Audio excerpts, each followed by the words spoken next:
Why hello there fellow navigators, Rhadamant here. Thank you for tuning in to Windrose. Episode 3, Exploring Our New Home Island. Let's go ahead and get smelting kicking off. So here's 25 more ingots. So what we want to do with this is make the cutting table for better recipes. And then make the sawhorse, but the sawhorse requires more wood. And I'm going to make a copper axe to get the wood faster. Basically, I want to make myself a set of copper tools, and I want to make all the upgrades that I can with the copper that I have.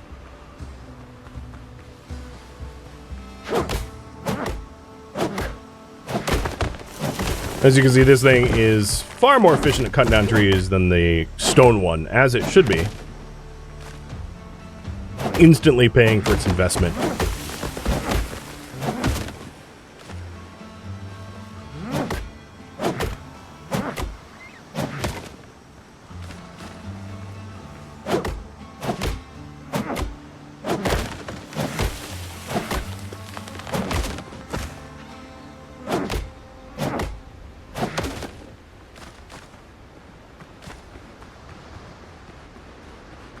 Look at all those Blackbeard ships.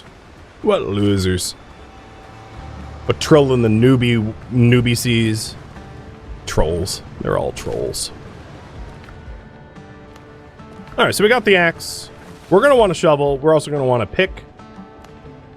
So let's get the pick. And then for the shovel, I need just like 2 more ingots. No problem. That will come in just a second.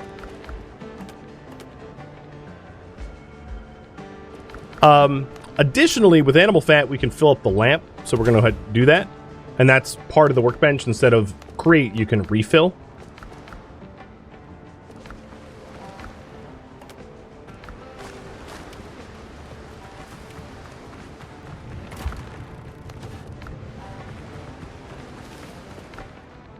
Alright, here's our shovel.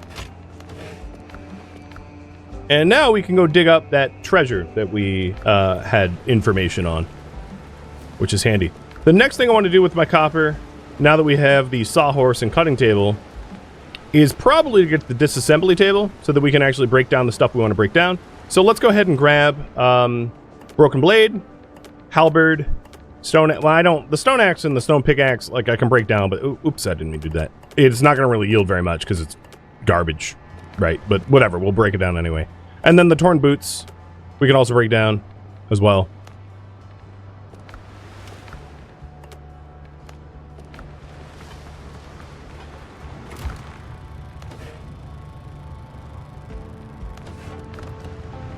So here is the disassembly table, and I'll just like, I don't know, I'm not really laying anything out orderly. But here's how it works. You pick the thing, you break it down. So the halberd will give us 7 copper ingots. That's nice.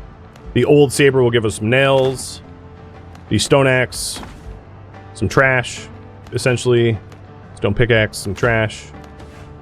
And there we go. Broke everything down. And that saves space. And then in the case of the halberd, it also gives us a lot of ingots, which is nice. Because with those ingots, I can upgrade my blade, or for now I'm going to save them because I'm getting by with the blade I have now, but you know, there's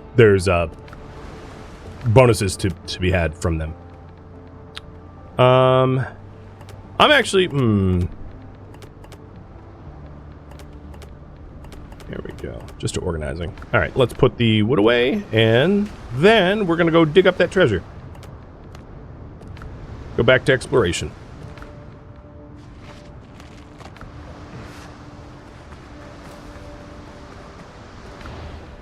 Oh, right, the sawhorse, too. Touche. We need more copper for that, so it's going to have to wait. So, let's track the Find the Pirate's chest.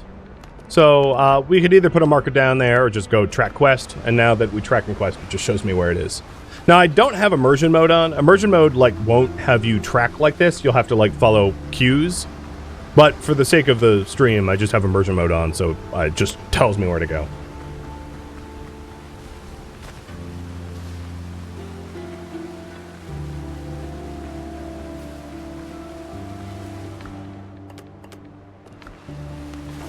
The shovel is a versatile tool.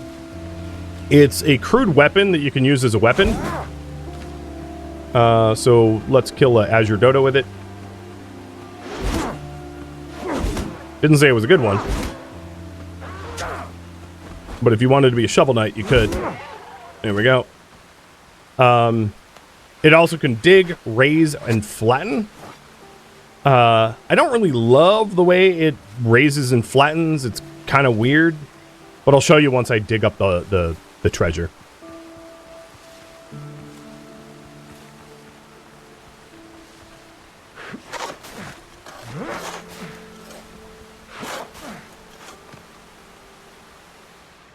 The chest is battered, but still looks locked. That means the valuables are probably still inside. Open the chest. The moment your palm touches the old wood, you hear a familiar rasp behind you, and the air fills with the stink of rotten fish and shellfish. Oh god. It helps to not, dig yourself such a pit that you can't get out quickly. So, we have some drowned. Woohoo! Ouch! Don't throw rocks at me, that frickin' hurts.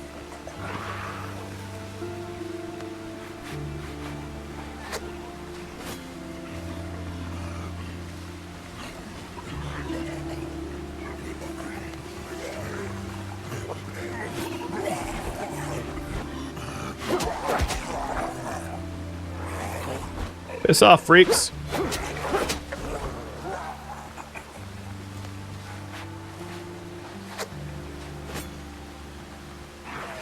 Come on. I'm ready now. You little gankers.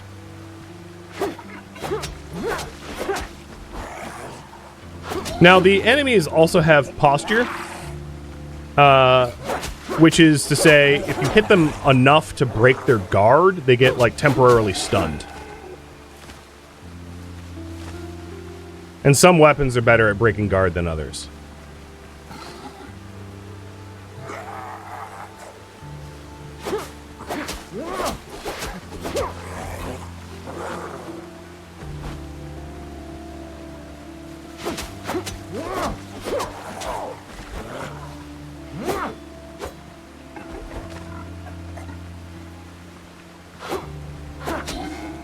Alright, we're also getting undead essence, which is useful alchemical ingredient. I am not really sure I want to go into a pit with a zombie, so let's go and raise this up, if we can, or flatten it maybe? Oh, I can't even flatten it because he's standing there. Alright.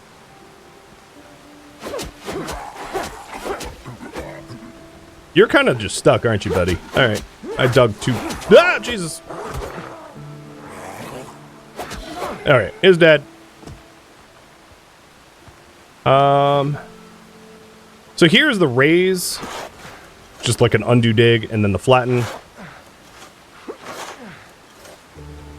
And it's not...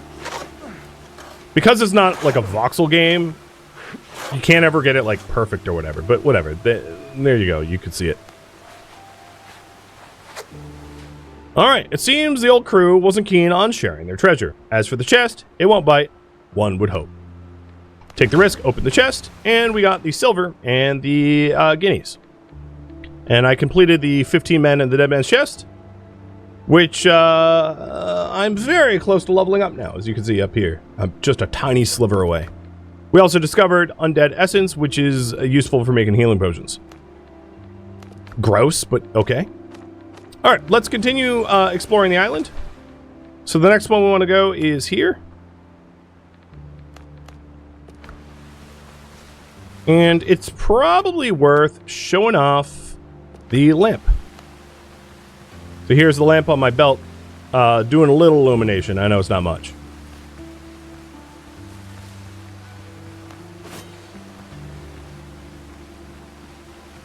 Hey, Jabby, thank you for the cheer.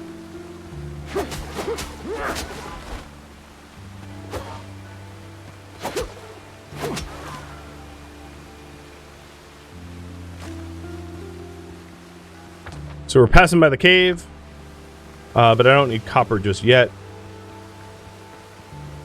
And we're heading to whatever this thing is. And I highly suggest you fully search your starting island before you do anything else, because you're like, I've already gotten a lamp and a fast travel bell. Like, your starting island is procedurally generated, but the loot that's on it isn't. And the loot that's on your starting island is going to be really important. So another thing to note, this is a boss mob, technically. This Azure Dodo with the star. Different animals can have different levels of stars, which increase their difficulty and increase their loot pool. So like a boar with 2 stars is going to give you a lot more loot than a boar with no stars. They're stronger, but generally speaking, they're worth it.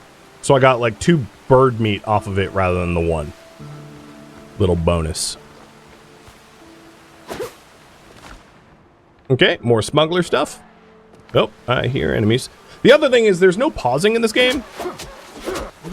So if you, and this happens a lot, like where you're going to go into a ruin and there will be some sort of like investigation where you interact with an object and it has like text to read.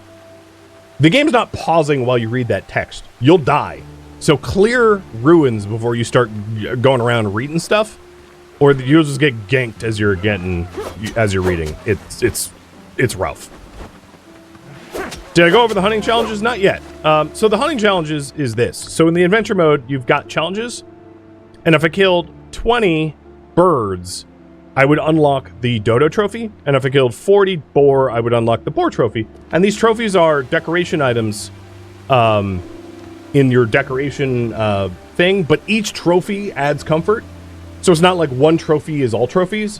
One Dodo trophy will add a comfort, one boar trophy will add a comfort, and there's other trophies as well, like wolves, etc., etc. So it's worth fulfilling those challenges. I wouldn't necessarily go out of your way to fulfill them, but just sort of like knowing that you can passively fulfill them so that you can unlock the trophies for higher comfort values. Once your comfort's up in the like 20 range, it probably doesn't matter all that much because you'll have a resting bonus that's long enough to last you for most of what you're ever going to do. But, you know, if you're trying to like min-max or eke out every last point of resting bonus, that might be helpful. So here is a cellar. Okay. Let's send it. And this is what it would look like without the lamp. These cellars are pretty well illuminated. We've got some drowned in here.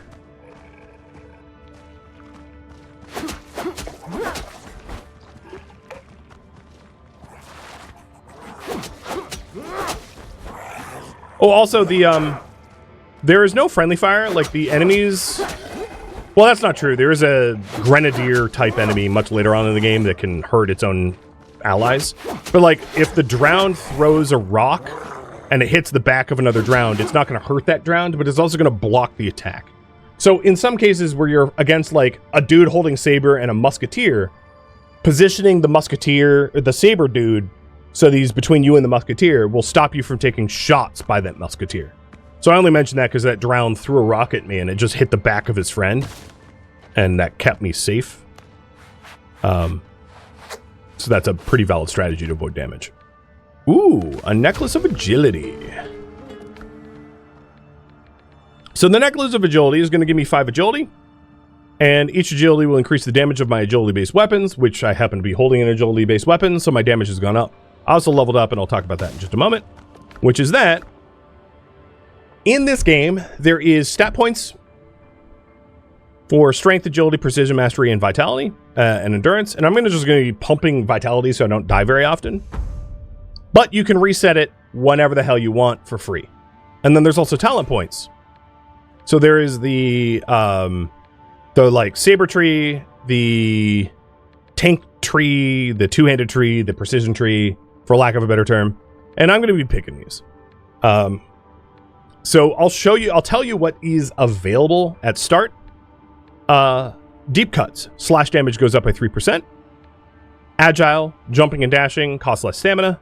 Surgical cuts, crit chance with one-handed melee weapons goes up. Crit is really nice in this game. Bone Crusher, crude damage goes up by 3%. Crude is like halberds and maces. Retribution, your attacks are 40% more effective in converting temporal health into health.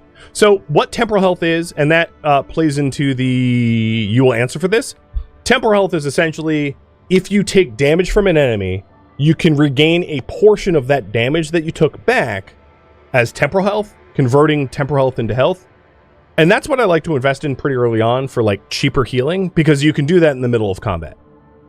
Planning head, passive gun reload speed, 5%. So I haven't talked about that, but you can actively reload your guns by hitting R, but your guns will passively reload slowly, but they will over time in the middle of combat. So if you shoot, like, let's say twice, and then go into your sword for like a minute, your bullets probably come back into your gun. It's a little weird, but like that's how it works. With that said, guns kind of low-key suck in this game, with some exceptions. So like gun-based builds don't really work in solo. Maybe for multiplayer, but definitely not in solo. Deep impact, so pierce damage goes up by 3%. And then bullseye, hitting a critical spot deals 5% bonus damage. Stitches gain 10% increased effect from healing. Marathon runner gain additional stamina, and then you will answer for this, increases temporal health gain when taking damage by 20%, 25%. So the first one I'm going to do is retribution, which is my attacks are give me, oh, you know what, I actually don't have a talent point yet. I don't know why I'm reading this. I get a talent point next level, not this level. Derp. So as you can see, at level 3 I gain 4 stat points and 2 talent points, so I'll have to wait. So this one is done. I still have a little bit of backspace left, so let's keep exploring. But yeah, free resets is amazing because it allows you, if you find like a new weapon, you can just experiment with a new build. There's really nothing preventing you. There's no cost. There's no cooldown, right? So if I'm like, hey, you know, I am not taking a lot of damage right now.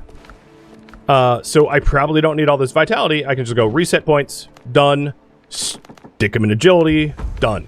Now I'm an agility build. That took a second.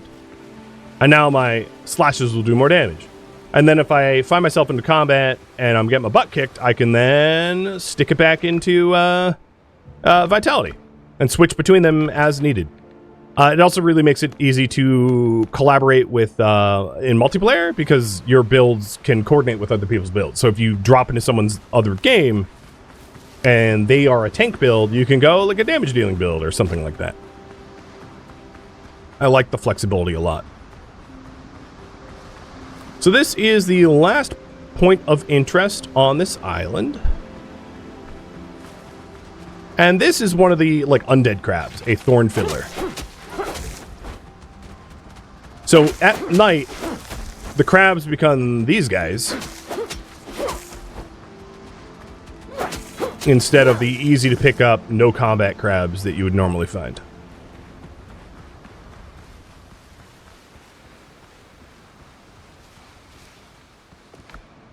And this is the Twist of Fancy and a homeward journey potion, which allows me to teleport home. All right, let's read the Twist of Fancy. Came across a smuggler's cache yesterday. Found a pinch of gunpowder and a ball of rum. If their other hideouts are as bare, they must be in bad shape. Rumor has it, smuggling or Tortilla is run by Henry Every. Probably nonsense. His fancy hasn't put to sea in 20 years. Though once they told legends about him. One of them says Henry took an Indian ship whose holds were bursting with treasure. With the first broadside, the lucky pirate shot away the mainmast and went in to board. Mr. Every fought at the fore and crossed blades with the Indian captain. They seemed evenly matched until the Indian slipped. Henry pressed a blade into his throat, tore away his face covering cloth, and froze, staring at a beautiful woman. Okay. I wasn't getting hit. My food ran out. I like panicked because when you're reading, the game doesn't pause, so I thought I was getting ganked. But no, I'm good. I'm good. All right.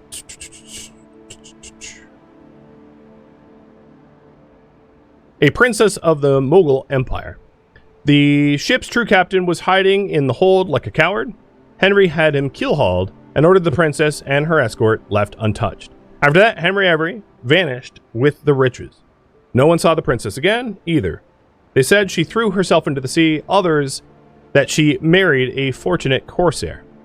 Whether Henry is truly built like a smuggling network on Tortuga, I couldn't say, but whoever did, my thanks. I waited out the rain in the cache and moved on. I buried the excess gear nearby, beneath a tree marked with a red flag.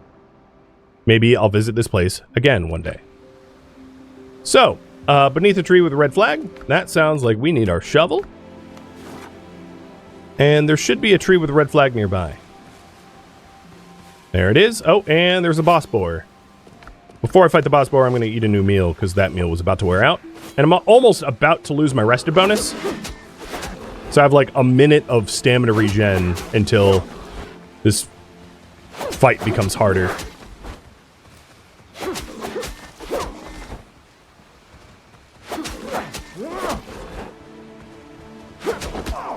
Ow. Alright. Down he goes. Seems safe around. So let's dig. The digging tool, as you can see, is pretty effective at, like, removing plants. So if you're looking for plant fibers and you don't mind terraforming the ground, you can get a lot of plant fibers that way. Like, I don't prefer to do it, leaving pockmarks everywhere, especially not on my home island. But just let you know that it's, like, a thing that you can do. And there we go! We got gunpowder, healing potions, and greater healing potions. Sweet! And that is all of the slots I had for. And the gunpowder gets automatically, if you have auto refill, it automatically gets slotted in here. Up to like 40, I think, if memory serves. So now, all of the points of interest of this, this starter island have been fulfilled. I'm going to head back home and build the sawhorse. And then probably undertake one of the other journey missions.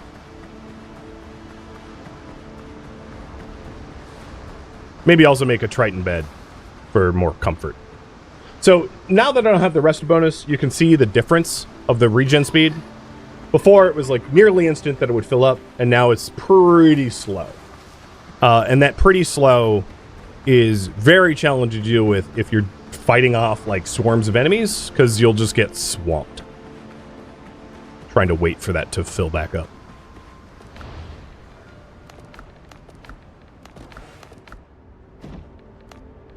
And I know how much I like to face tank, so let's add some more vitality to my build. Vitality, unlike the combat stats, doesn't have like a soft cap. You just keep benefiting it from the same ratio even after you hit level 20. But for the other stat points, you kind of like cap out at 20. Alright, nice. We got the rested bonus. Alright, I have a lot of garbage to put down. I think for now I'm going to put my better potions away. I'm not going to do any organization here. I could have also journey potioned home. I just didn't.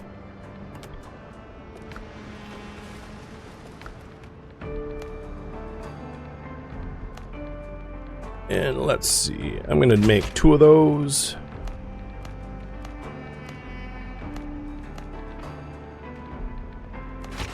Two of those. Cool. So we got a whole little variety of food. All right, let's get that sawhorse. I'm nearly out of... So I'm completely out of charcoal. And I'll just cook up the remainder of my wood into charcoal. So if I want the sawhorse, I'm going to need to cut down some more trees. But I have the tools for that. And then the other thing we're going to want is the better bed for the comfort. And I already have the Triton's horn, so I just need some rope for that. No problem, and a little bit more wood.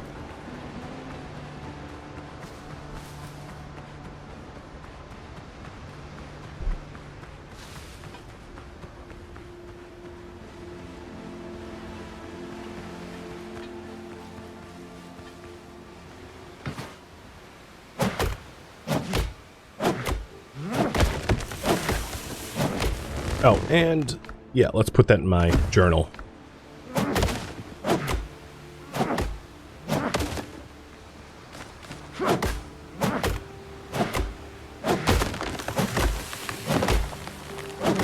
Does the surgeon do anything other than stand around? Yes. He will occasionally offer you healing potions if you ask. Not very frequently, maybe like one every half hour or so. And also, he can provide insights for certain quests. You will have the opportunity to talk to him more, because, you know, he's knowledgeable about the area or whatever.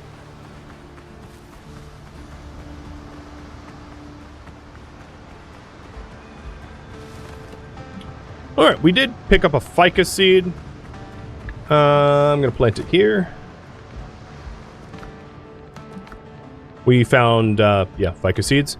So for the adventure, I'm going to have you guys decide what to do next. Check a shipwreck site. Or rescue crew. The poll's up. Give you 2.5 minutes to vote on that.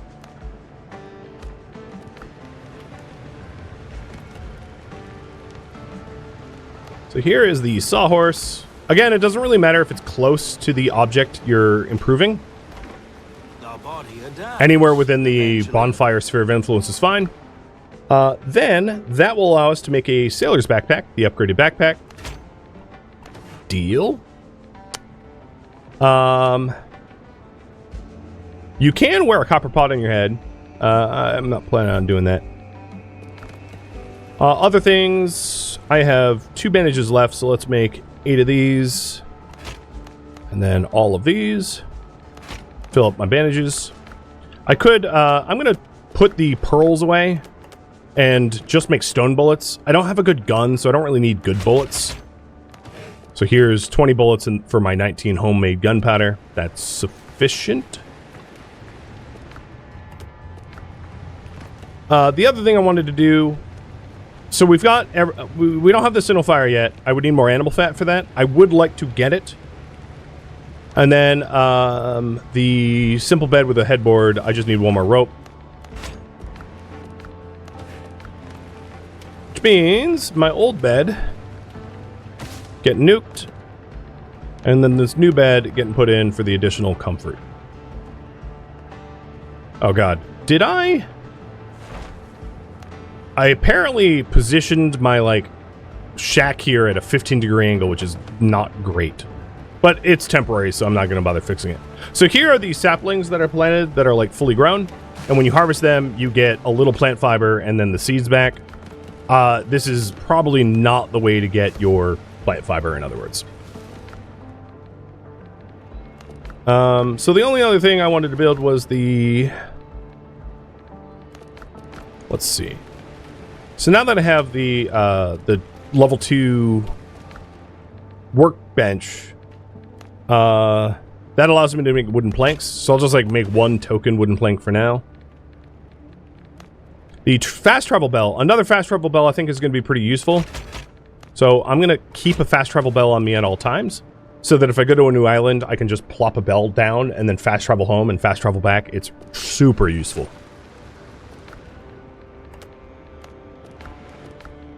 So the last thing I wanted to make, as I said, was the signal fire. Everything else I have built. So the signal fire costs animal fat. So in essence, I am just hunting things with fat. So let's go find some boar. The current priority is make a signal fire. And then I'll undertake whatever you end up voting on. Whether it's rescue crew or check shipwreck sites. So again, a little reminder, the big picture is we need to repair a actual ship, not just like a little skiff, to be seaworthy so that we can go to Tortuga, and to rescue crew because just me and the dock can't crew up a ship on our own. We'll need an actual crew to do it. So both of these things need to happen before we can progress. And this is a hard cap. Like, you won't make any more progress until both those quests are done. It's just the order of operation that matters.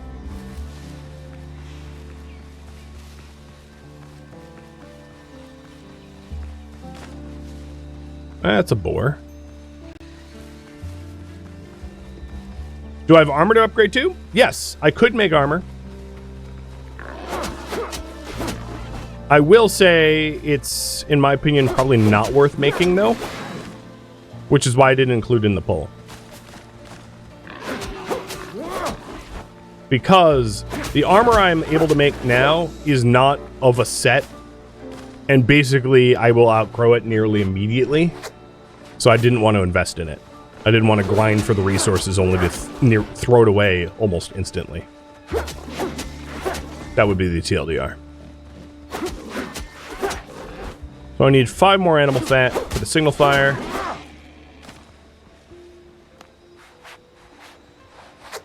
I've got 1 on me. Man, these boar are not fat. The good news is all the leather I'm picking up will ultimately be very useful, so... oh, good. We found another potato site.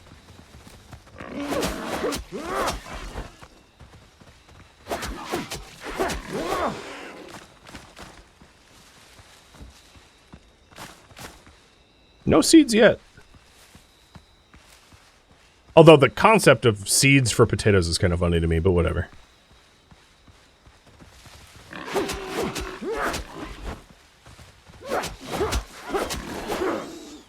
Okay, we're up to 3 fat.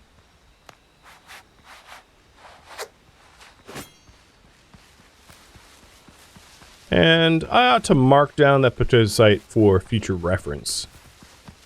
Oh, hello. Because the animals will respawn here, and makes roughhide farmable if I'm thoughtful about putting marks down every time I see it. Might as well get some chicken while I'm here too.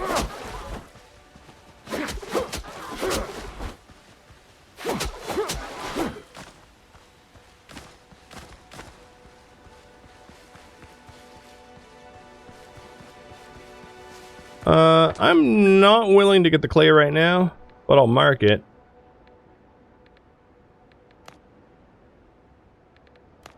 Again, for future reference. What does the signal fire do for me? It adds 2 comfort. And it's bright as hell.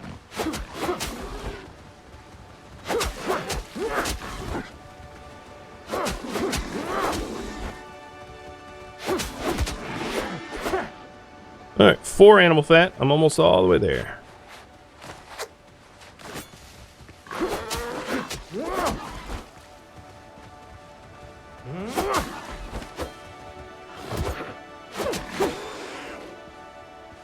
Nope, didn't get it off that one.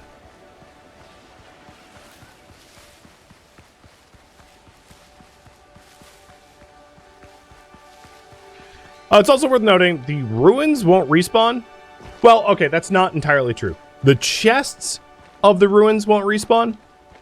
You know, like the ancient chest that I opened up for smuggling goods. But the sacks of healing herbs will respawn. So chests don't, but like other interactables do.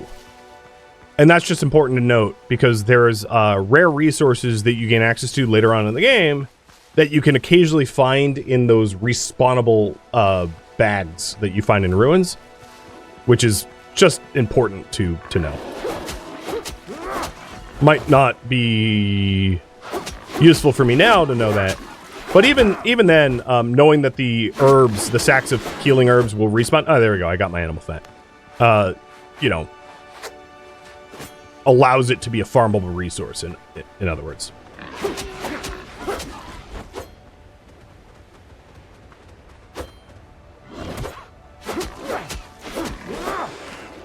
Okay, let's get back home and make that signal fire.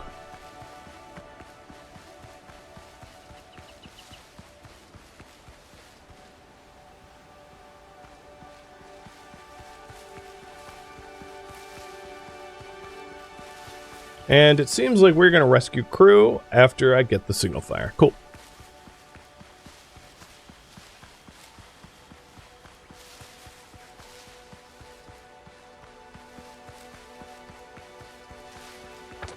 So this I haven't fully explored this starter island, but there's no more points of interest. The points of interest will be highlighted when you make landfall, for the most part.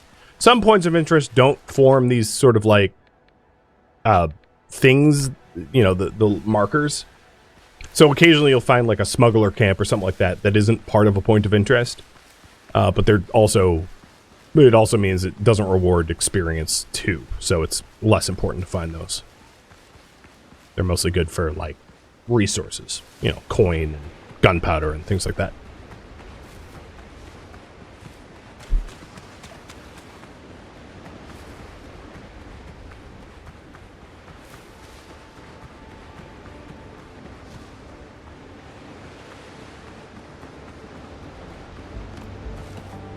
All right, here we go. Signal fire. So these are pretty limited in how many you can make.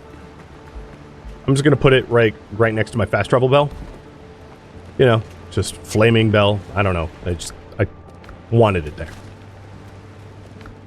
I put away all my other resources. Let's top up on my bandages. In fact, let's get more. Let's get 2 stacks of bandages because I'm sure I'll go through them. And now, if you're wondering what resting does, all it does is pass the time. It doesn't, so that could be useful if you want to like refresh resources on the island or something like that. But it's not necessarily going to help you much. So there are armor that I can make, survivor armor. The reason I want to skip this is it's pretty worthless. And then I could upgrade my blade, but I don't want to invest a lot of resources into a blade I'm going to outgrow quickly. So I only really want to upgrade my blade if like I'm struggling and I need an upgrade. Okay. So new rescue crew. So in order to rescue the crew, I have to go southwest. Got it. Before I head off, let's smelt the last of the copper I have. And call the boat. I don't... Oh, so it's important to note, when you're swimming, you suck at swimming. I don't know why, but when you run out of stamina, you start to die. So you can't really swim very long out in the open ocean without risking death. As you can see, my stamina's going down. And once your stamina goes out, you start to drown, like this. So now I'm drowning, and I'm losing health pretty quickly. So you gotta be careful about swimming long distance, because it will kill you. The sailing mechanics. You have different... if you look at the bottom left of the map, you have different levels of speed. So you can go forward to stationary or back 1. And bigger boats will have more forward than this tiny little nothing. I'm also heading out to this shipwreck out there for the treasure, and then I'll pivot over to the quest site.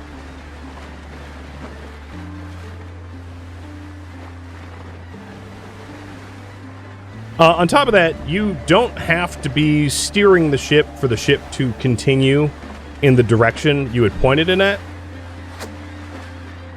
Right, it's still moving at 10 knots without me captaining it. But if I jump off the boat, that ceases to be true. So your boat won't like just... It will slow down to a stop without you on board. There we go. So I just picked up pieces of lost boat for coffee beans and coin and planks and wood and repair kits. It was worth it. There's 3 types of floating debris. There's white, which is lowest tier, which is usually either wood or cheap repair kits. There's green, which is slightly nicer, like that's a green one over there, and that's a white one. It doesn't, you can't see the pillar from this distance, but I can just tell from visuals. And then there's like the shipwrecks, which is the good ones, which is what I just got.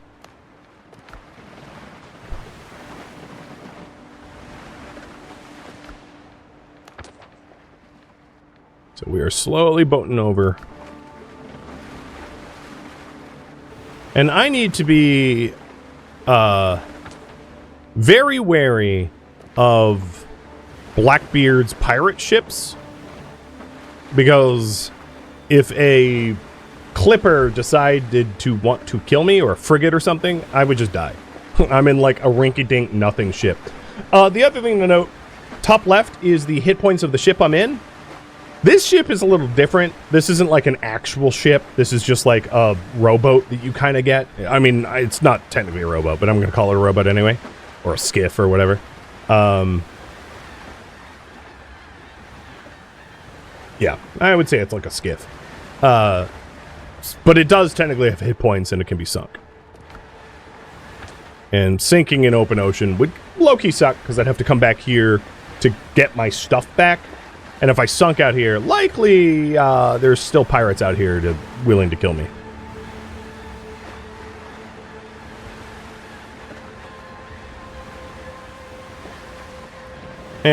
Speaking of which. So on the map, I can see the direction they're headed. They're headed away. Most of the boats here, like, will patrol, go back and forth. The other thing to know is when you're in a boat, you can fast travel to any bell that you've set up. So if I wanted to instantly go home, I could. I don't want to because obviously my quest site's out here. But anytime you're in a boat, you can fast travel to another fast travel site, which is really nice. You cannot, however, fast travel back to your boat. So you can summon your boat to have it like teleport to you, but you can't fast travel to it. I see these raiders are coming to intercept me, so I'm going to try to make landfall before they get to me. And yes, I have absolutely been sunk in a skiff before. The larger boats have a trouble hitting you, but they will hit you. I've died in one of these things before, so yeah. Chat, I will disagree with you. You're very vulnerable in this little rinky-dink thing.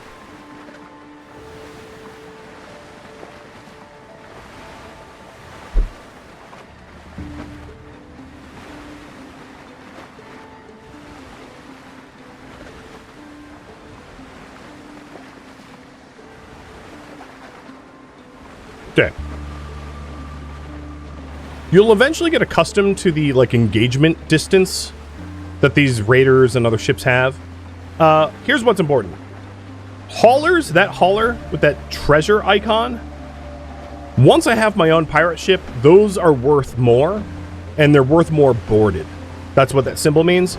Essentially, the yellow ships have treasure, and they should be boarded if possible, and the white ships, you can board them, but there's less of a financial incentive to do so.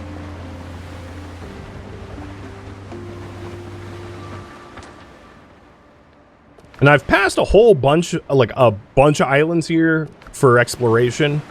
And once I complete these initial quests, I do intend to go back and do them for the experience, the gear, etc. Also, that's my signal fire. See that light on the horizon right in the middle of the screen? I can see my base from here. Now, yes, in real life, like, building a giant single fire when you're surrounded by pirates is, like, a horrible idea and no one should do it. But, it's pretty cool to be able to see home from a distance. That's another reason why I really like it, plus the comfort bonus. Thank you for tuning in to Windrose, which originally streamed live on Twitch as a marathon. If you have any questions for me, let me know in the comments below. I am not, however, looking for feedback. If you'd like to catch a live stream of mine, Rhadamant.com has my stream schedule and countdown timers to upcoming streams.